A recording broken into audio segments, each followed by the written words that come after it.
কালো কালো করিস নেলো ও গোয়ালের ঝি, আমায় বিধাতা করেছে কালো, আমি করব কি? এক কালো যমুনার জল সর্বপ্রাণী খায়, আরেক কালো আমি কৃষ্ণ সকল রাধে চায়।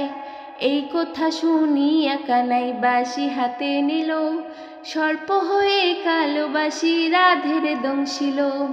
ডান পায়ে দংশিল রাধের বাম পায়ে ধরিল, মোলাম মোলাম বলে রাধে জমিনে পড়িল। মরবে না রাধে মন্ত্র ভালো জানি, দু একখানা ঝাড় দিয়ে বিষ করিব পানি। এমন অঙ্গের বিষ যে ঝাড়িতে পারে, সোনারে যৌবন খানি দান করিব তারে। এই কথা শুনিয়া কানাই বিষ ঝাড়িয়া দিল, ঝেড়ে ঝুড়ে রাধে তখন গৃহবাসে গেল।